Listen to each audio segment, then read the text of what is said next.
Welcome to the postgame show here on the SDH Network. Jon Nelson starting things off with Oglethorpe legend Ryan Marcano. See, I had to put that in there. So, John here, Ryan there. We're starting the postgame show here, and I know that you wanted a final result one way or the other. But by the time we were done, honors even 2-2. Oglethorpe gets the first two on the board. Then Emory responds with the next two on the board. 2-2. Game had its chances late. Now that this match is over and you've had the sum total of what, about 6 or 7 minutes to think about it, what sticks in your mind? Lots of drama throughout the game. It was very, very thrilling. Whoa.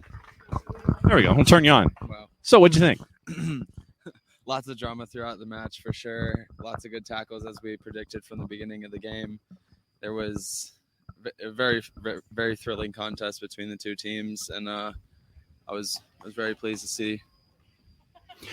Let's run through some of the names and the numbers. I know that you looking at the Emory side of things, I know that you were impressed with some folks, but going through the shots, 14-11 by the end of the day. Emory had 14 shots, most of those in the second half. They had each team had 9 shots in the second 45 minutes. 14-11 on the board by the time it was done. Saves, pretty even, 4 for Oglethorpe, 3 for Emory on the day.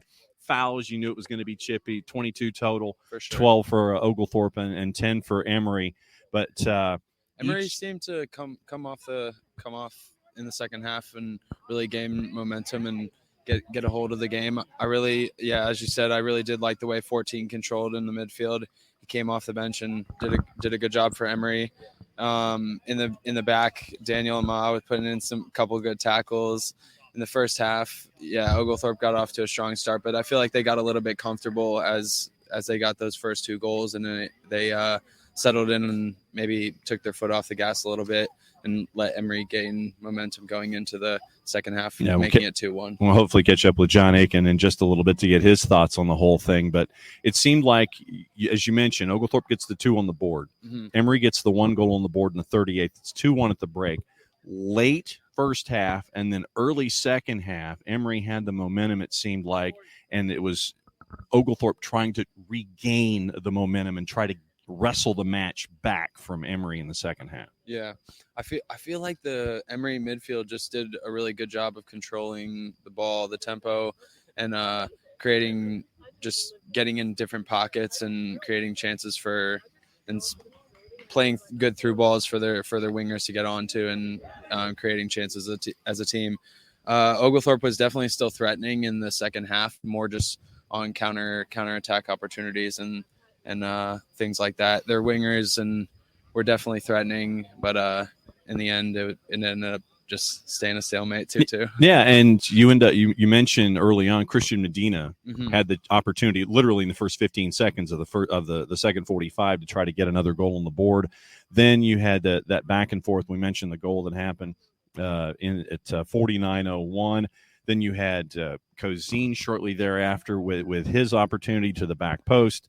Allram, who had a fantastic game. Ben Allram had 4 shots, 3 of them on target. There's another chance for him coming through.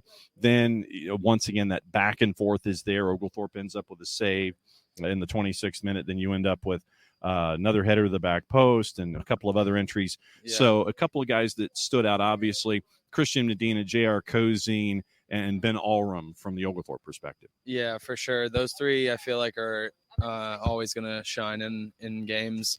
Really, those are their 3 reliable players up front that they need to have good games in if they want to have a run in the NCAA tournament later this season.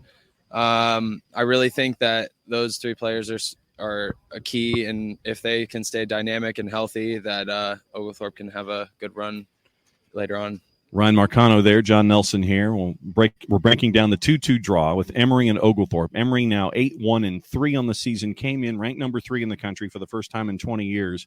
Oglethorpe comes in winning 7 on the spin, 9-1-1 coming in, obviously with the draw now at 9-1-2. What did you think of the atmosphere here tonight? Just under 500 here watching this one. It was pretty electric. There was definitely, you could tell the fans were into it. Like I said, it was chippy throughout the game, and the fans were interactive with the game the entire time. That's for sure. It was good environment for both teams. Now you got to experience it from this sideline, yes, sir. which is it was interesting to see your reactions. Mm-hmm. And by the way, for those of you that don't know, go ahead and empty your pocket. Tell them what you were working on here. I just had a little Skittles as I used to bring. So you're like Marshawn Lynch? You and Marshawn Lynch with the Skittles? Something like that. I don't know if I took it from him, but I used to definitely bring candy to the sidelines of games just to have a little if I came off for a break or something like that. Get a bit of a sugar, get the sugar back in your system. Something like that. And he was working the Skittles. And I mean, he really was. It literally, as the game was 2-2 early second half, I'm looking to my right and I'm seeing this guy duck into his pocket. He's working the Skittles pretty hard, but not. Why? I'm just kidding. Everybody has their habit, and you, the player, has not disappeared from you, because those habits that you had as a player were here in the second half in a very, very nervous contest. Yeah, that's for sure. I was on the edge of my seat, and I guess the Skittles were a little bit right there with you, right there to ease my nerves. No doubt. All right. So shots on target: Medina had 3, Cozine had 1 shot, Adrian Levy had a shot, Ben Ulram had 4, 3 on target. Mm-hmm. Dylan Bapst had a shot as well. Javier Ponte had a shot. And that was the 11 that were launched by Oglethorpe here in this match. And now as we go forward here, mm-hmm. once again, we talk about that rivalry game. It's like you duck out, you have this rivalry game, all of this emotion. It ends up as a 2-2 draw, and you're sitting there going, man, I wish I could have had a result here. But you've got to duck back out and go into conference play. Oglethorpe, they've got 2 matches on the road coming up this weekend in Memphis and in Arkansas. So it's like, you play on the weekend. You've got this match on the midweek where it was crazy and had its moments. And legitimately, I think a lot of us thought you were going to have that 5th goal at some point. Right. Now you've got to turn around and get back into conference play. And it's a long road trip in a van. And you're sitting there. And now let me ask you this. When you're on the road, with these long road trips, are you taking like the rollers with you and the foam pillows? I mean, how are you negotiating this road trip late in the year? Oh, I mean, I'm definitely bringing a pillow, blanket, the works for sure. Got to have the headphones too, everything. But yeah, I think, being comfortable and being able to sleep and get rest on the bus is important. And recovery is going to be key for the players going forward, and making sure they're healthy for the next game. And no doubt about that, as we turn around, you end up with these matches this weekend. You get the win at Hendricks. I mean, you get the win out of the blocks at Rhodes, and the conference is yours. You're locked up, number 1 seed. Everything's cool. 2 matches to go, and that's what you're hunting for. So it literally is going to be, hopefully, like I said, we'll catch up hopefully with Jon Akin coming up in just a little bit, but it's literally – this match was great, but you have to put it to the side. Mm-hmm. And then starting, about 9:15, since right. It's 9:14. Right. At 9:15, you got to make sure everybody is leaving. You undo your tape. I'm seeing guys undoing tape on ankles and wrists. Oh, yeah. And just kind of sitting there and letting everything just kind of taking in the game. I really hope the players had a chance to take in and enjoy the environment tonight, because it was a nice atmosphere, and it isn't always an opportunity like that where you get to play a top team in the country like that, especially local rivals too. And at the same time, I think that what this can do, if you're Oglethorpe, mm-hmm. is sit there and put the Stormy Petrels out on the national stage. Because if you had a 2-0 lead on the number 3 team in the country, mm-hmm. even though it was in your place, and you finish up drawing the number 3 team in the country, right, you should at least be in the receiving votes discussion, if not the ranked discussion, mm-hmm. to reinforce what happened out here tonight. I couldn't agree more. It was a respectable game. Spoken like an Oglethorpe grad. Yeah. I couldn't agree more, though. It's definitely Oglethorpe I feel like hasn't always gotten the respect from the NCAA rankings mm-hmm. in the past. Right. Not that we deserved it by any means, but just haven't always gotten the respect from it. So it's good to see that we're getting results against top teams this year, and hopefully the committee will see that. Now, in the pregame show, I wanted to talk to you about your experience in this rivalry. Mm-hmm. Now that you've been able to watch it from the track Mm-hmm. and look at this rivalry now from a bit of a different perspective, how many of those memories from playing in this rivalry were coming back to you, other than the Skittles and munching on the Skittles? But I mean, from a playing perspective, as you're sitting there and you're watching your alma mater, chase after things out here against a quality opponent in Emory, right. How many flashbacks were you having about what you were experiencing out there? Definitely lots of flashbacks for me. I thoroughly enjoyed playing against them over the years. At their place here, it was always a great contest, mm-hmm. Pretty close contest. We never had a blowout either way right. or the other, but it was always a good rivalry among the teams, and good turnout amongst the crowd too. I don't remember the record number or anything like that, but we definitely had good turnouts on all of those games with them, and the environment was electric, just like it was tonight. Oglethorpe and Emory 2-2 draw here in Brookhaven for one of the oldest rivalries in the South when it comes to the sport of soccer here on the college level. And it was great to be here tonight and kind of keep an eye on things and kind of sit there and take feverish notes. I mean, literally, you look at my notes.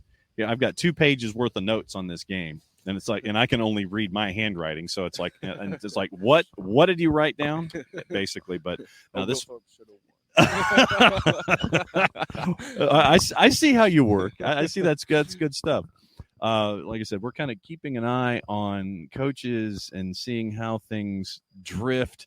Let's see if we can get Jon over here. He's going. You want me to try to get him? Yeah, I got to try and get him. All right. See now. All right. Now this is where Coach this is where Ryan grabs him.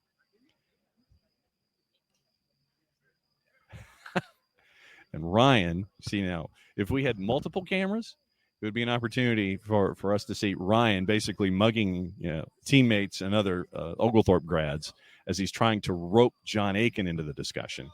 So, drum roll, please, for one of the greatest men to ever step foot on Oglethorpe campus, Jon Akin. There we go. Thank you. There we go. Wow.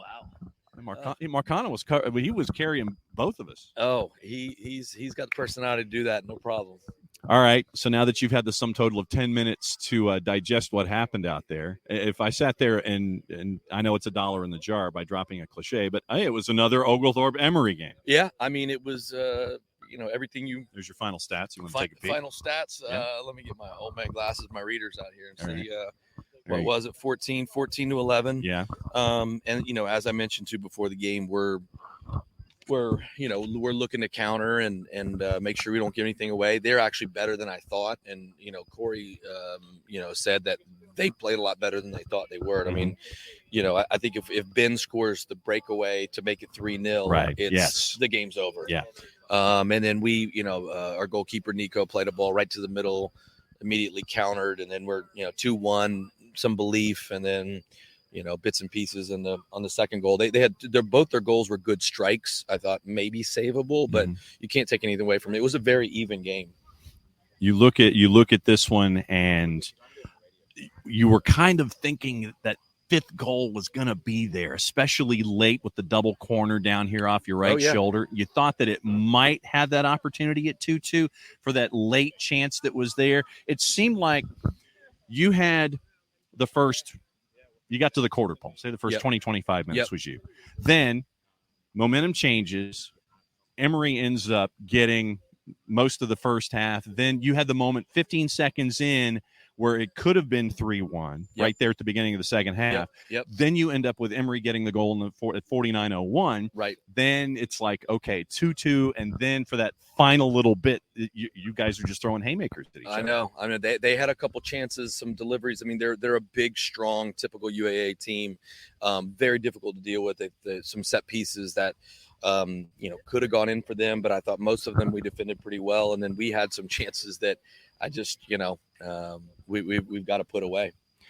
You look at this and you got Nico Mejia between the sticks. Yep. And just his presence on an evening like this in a rivalry game like this, you need that kind of presence to make sure that things can be calm at the back, especially with the moments with the turnovers, and he's having to defend almost immediately. Yeah.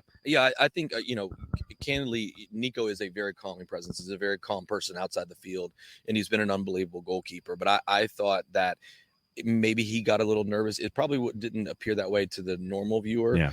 But a couple missed kicks here, and it's his first nationally ranked. Well, I take that back. It's his second nationally ranked game, but one with probably bigger implications than he's ever been a part of, and against a really good team. So, not to take anything away from Emory, but I think if he's a little bit sharper, in more kicking game, and this is just coaches being super critical. But from an entertainment standpoint, I mean, I'm certainly a few days older than I was when I woke up this morning, but from an entertainment value, that was an unbelievable soccer game. I mean, tactically, how does a 3-5-2 match up against a 4-3-3 with really good wingers? Thomas Toney the Emory player happened to tell one of our coaches, he said, listen, we've played Mary Washington and you guys are better than them. And they're number 2 and just lost to Messiah, who's number 1. So I think that was I think it was a validation of what we're capable of. I think that our team has to internalize that and bring that standard of play anytime we show up. And if we do that, and we have that kind of energy, enthusiasm, and great soccer moments, and we add a little bit more, we could put ourselves back in the tournament and maybe make a deep run. Well, and you were working down the left-hand side, and if you look at the goals, it almost seemed like it points that Ben Alram wasn't accounted for. Yeah. And you're sitting there going, yeah, that's cool. We'll remember that. Right. But it just seemed like all of the activity that you were working down the left-hand side, Ben comes in, back post, and he's just there, and he's ready to camp out. We all legitimately thought that he had a brace, that it wasn't an OG with the second one. Yeah. But yeah, he just seemed like he was able to find space, find opportunities, and he ends up with the first 2 on the board, or at least pieces of the first 2 anyway. Yeah. I think those are we have very good players in a lot of different areas, but our wingers are very special, and they proved it tonight. And collectively as a team, we've just got to be more lethal, because we could have put the number 3 team, out of reach if the third one would have gone in. Yeah. I mean, in the first 20 minutes of the game, it's I'm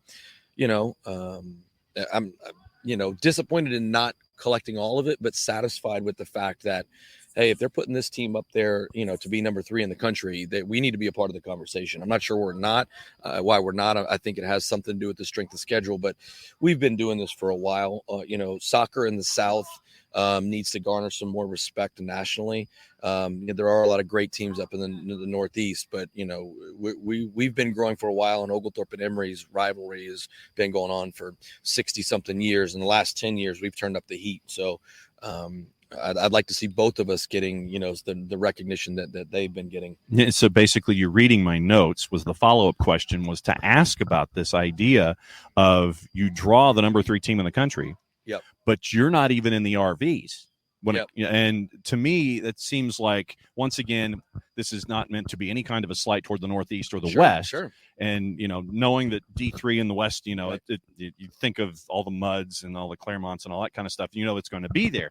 But it just seems like when it comes to soccer in the South, yep, it might just be like, looking at things nationally, that it's almost like they want to eat the one thing on their plate at a time. Yeah. They don't want to mix their food. It's like, right, okay, it's like, oh, I'm going to eat this first, and then we'll get to something else. Once I've finished that, I'll get to the next thing. Yeah. And there's a part of that there are so many Division III schools, and good Division III schools in the Northeast. They can travel within an hour or 2 of each other and get nationally ranked games. Right. There are very few top end teams like an Oglethorpe or an Emory in the South. There are some, and I think the game is getting better, but we logistically can't travel that. That's the reason why the UAA put so many teams in the tournament. Their league play, all those teams are on different parts of the board for the NCAA tournament. So I think I'd like to continue to talk about this narrative about getting more respect for soccer in the South. And we're newer to the party than some of these schools that have been doing it, since the 50s in Division III. Yeah. But anybody watched tonight's game realizes that there's some really, really high level stuff going on out there, and some players, youth players, high school players. If you're thinking about playing college soccer, look at Oglethorpe's schedule, look at Emory's schedule, and come watch out and and watch us and see, if you think you can grow into be a player like that, because it's a very easy opportunity to come to a game that costs nothing and find out, hey, that's the standard, and it's a high one. When it comes to recruiting from your standpoint and perspective, I mean, it's not all local. Right. I mean, there are dudes with passports that are involved in this. Yeah. For those that don't know, how is recruiting? How do you accomplish recruiting on a worldwide stage now for Division III? Without having internationals, we have some internal aid. And do you mean specifically Division III? Yeah. There are so many good players in Georgia. I mean, so many good players. There were several high-level youth teams that came out tonight to watch the game. Some of their teammates play for Emory. Some of their teammates play for us. We don't have to go outside of Atlanta, Georgia, the greater area to find those talented players.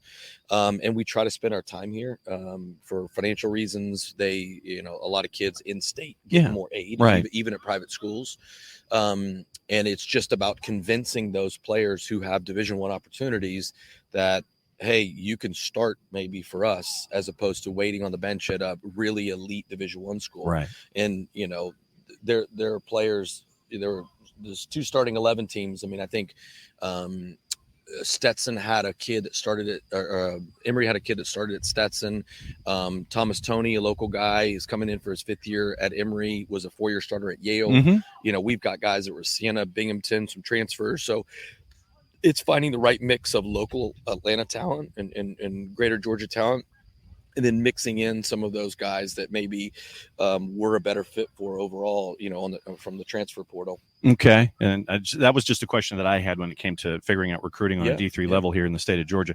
By the way, the throat coat tee that was left in your stacks, that was me. Okay. Thank you. I'm going to need that. And that was why I put no, not non-caffeine, I hope, because I didn't sleep last night before this game, and if I have some caffeine, I'm probably not going to sleep tonight. No, I mean, and like I said, it is warm and it will help things out. And Jason and I swear by it. I figured with as much yelling as you did tonight, you'll need. Oh my gosh! With this, you guys are like throat professionals. I mean, we're throat professionals, Jason.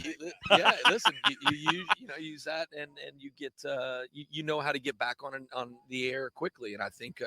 I'm going to lose mine by the end of the night, and I'll need that medicine to get back up and coach again tomorrow. Well, that and the road trip coming up too. Yep. Where you've got some stuff going on in Tennessee. Yep. You got Rhodes. You got Hendricks. Rhodes. If we win Friday against Rhodes, we'll win the league, and our first round game will be here, and then the Final Four. If we win that game, will be hosted here at Oglethorpe. We're going to try to do that for not only our team, because that's our goal, but for the community to get those games. It'll be exciting. John, thanks for hanging out. Thank you, sir. It's always fun. Jon Akin, head coach of Oglethorpe, on the 2-2 draw tonight. I will steal this from you. Thank you. And go like decompress. Oh yeah. There's a beverage in there for sure. I don't think it's going to be the tea. Jon Akin, throat coat tea. He is really going to be doing that. So don't break everything. You're just like stepping all over everything. And so he's got stuff that he's going to be paying attention to. Remember, Jason has Atlanta soccer tonight coming up, 92.9 The Game on the Odyssey app. It's going to be from here. We're going to be breaking stuff down once again, look at the 2-2 draw and everything else going on when it comes to Atlanta United. So great work once again by everybody here on the Oglethorpe campus to help us, to make sure that you guys can really get the full experience when it comes to one of the great rivalries here in the Southeast and the state of Georgia when it comes to the sport of soccer. 2-2 draw tonight. First 2 goals on the board to Oglethorpe. Then next 2 goals on the board come to Emory. And so once again, Emory comes into this one ranked number 3 in the country for the first time in 2 decades.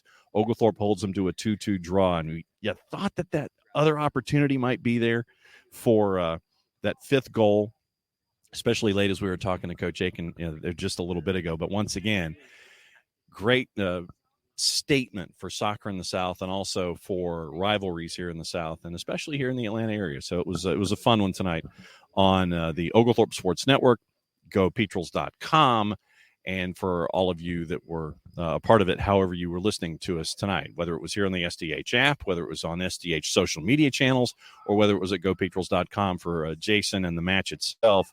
So once again, Ben Allrum scores his 9th of the year at 316 from Cozine and Levy. Then, like I said, we thought Allram got the brace, but they credited it as an own goal at 18:36. Oglethorpe gets the 2-0 lead. Then at 38:03, toward the end of the first half, Alejandro Gomez gets his 4th assist from Alex Mills. And then at 49:01, Sebastian Rincon with his first of the season. And it was listed as unassisted. And that was how it finished. 2-2 draw here in Brookhaven tonight. So for Jason, for everybody here at SDH, for everybody here at Oglethorpe, Coach Jon Akin, all the athletic department, once again, thanks for hanging out with us here on the postgame show. Don't forget Atlanta Soccer tonight coming up in short order with Jason. He'll break everything down for you. And at 9:05 tomorrow morning, we'll be back at it on Soccer Down here, where we will go through everything that's going on in the world. There's a lot going on in the world. And so we go through the news of the morning, go through all of that, get you ready for international play, get you ready for the matches on the weekend. Dylan Butler hopefully joining us at 10 o'clock to give his perspectives on Major League Soccer. Bart Keeler from the Soccer for You SPOD should be joining us at 10:30 for his activity where he's going to be looking at what's going on with U.S. national teams on the youth side, on the women's side, on the men's side. There's news there with some announcements for personnel. So keep an eye on there. So Bart Keeler for the Soccer for US POD at 10:30. Dylan Butler joining us at 10 o'clock. Hopefully you'll be joining us at 9:05 as we break everything down in the sport of soccer. So once again, full night here on SDH. Don't forget Atlanta Soccer tonight coming up in short order, 92.9 the game on the Odyssey app. And all of this stuff will be on the SDH Network in all of its different forms across all of our social media channels if you want to listen to the pre- and the post-game show that we had here tonight. Once again, the hospitality for everybody here at Oglethorpe. Great stuff.